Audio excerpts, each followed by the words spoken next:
What is up, y'all? Welcome back to another episode of Surfing the Stream, where every week we're on a quest to find out what is the greatest movie of all time. So, Twisters is coming out next week, and I thought this was a great time to revisit the OG movie from the 90s, Twister. I used to love this movie growing up. It was, in a weird, strange way, it was one of my comfort movies while growing up. It was just a movie that I could pop in the VHS whenever I wanted to and just watch it multiple times a week, honestly. It was such a damn great movie back in the day. While watching this movie, it is apparent that this is peak 90s. Like when you go back and actually pay attention to some of the dialogue and some of the choices that they make throughout the entire runtime, like guys, this is peak 90s right here. This is over the top action for those 90s babies, for those people that grew up in the 90s.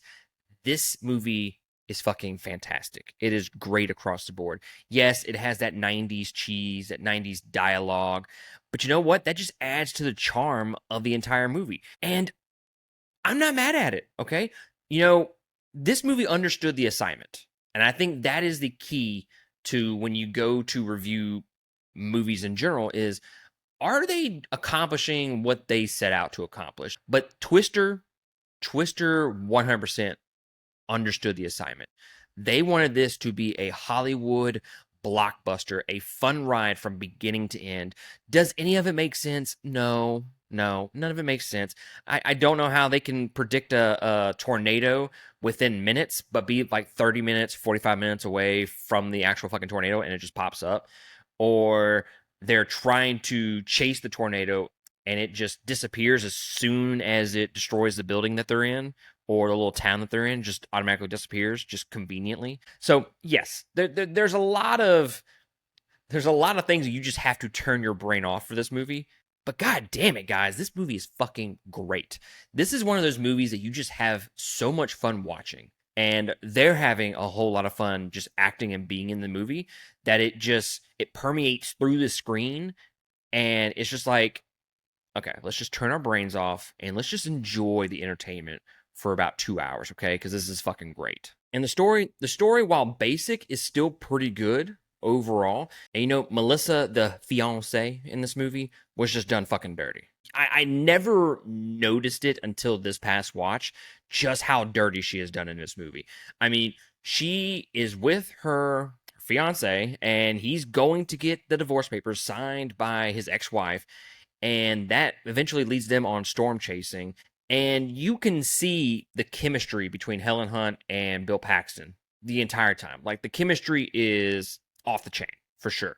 We have Melissa being a third wheel in the back while they're talking, they're flirting, they're back and forth, and you can see and feel that connection between those two characters. And she has to be there for all that. And then she kind of catches on rather quickly that, okay, like, he still has feelings for her. She still has feelings for him.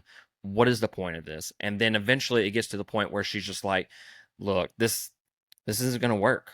And I'm leaving. And it's just like, she mentions in the movie that she's not even hurt by it and that she's not even upset. Look, Melissa, you were fucking done dirty in this movie. Don't let anybody tell you otherwise, okay?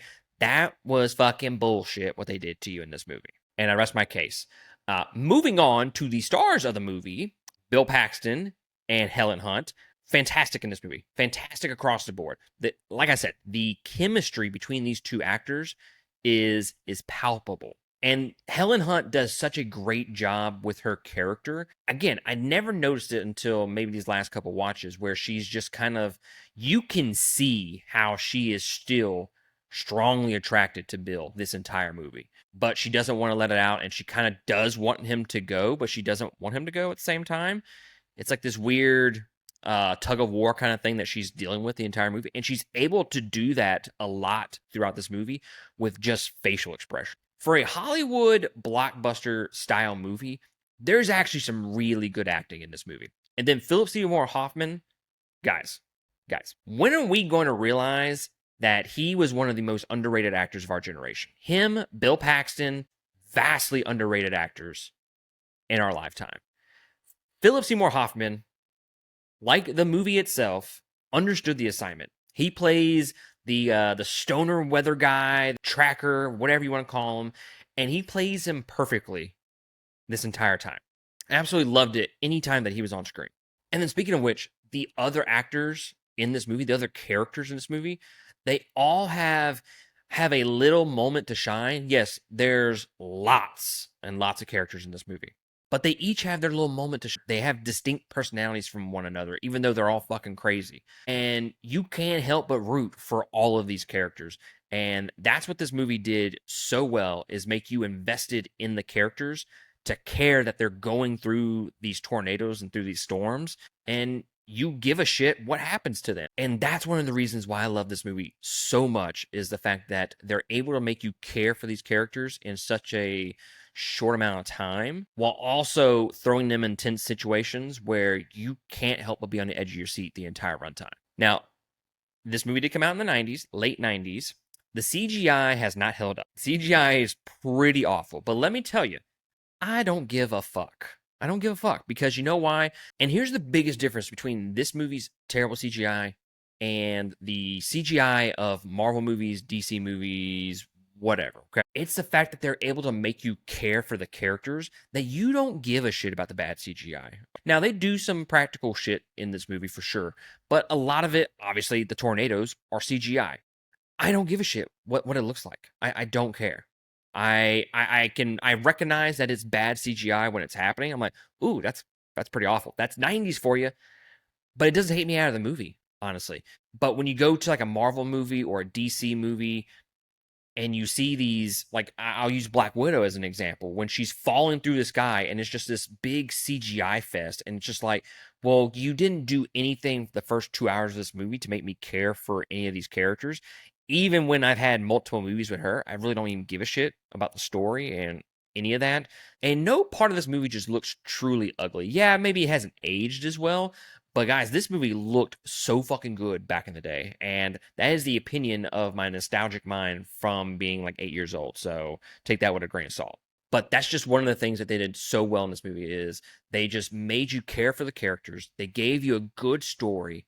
And then now, 20 plus years later, you don't give a shit about what the CGI looks like. And Marvel movies, DC movies, they can't say that for themselves. It's just big old CGI fest. We don't give a shit about the story. We don't give a shit about the villains or anything like that in those movies. So why should we care what happens to the actual heroes in those movies? So, needless to say, this movie is still great across the board. It is instantly rewatchable. I could watch this movie again next week, next month, whatever. This is at minimum a once a year watch for me moving forward, because it is still a shit ton of fun. This is one of the best disaster movies ever, and it's a testament to the characters, to the story, and to the actors and their chemistry and all that. It's just, to me, fucking pun intended, it's the perfect storm. But guys, let me know in the comments below what you think about Twister. Are you ready for Twisters? I already got my tickets to an early screening for the Wednesday before it comes out,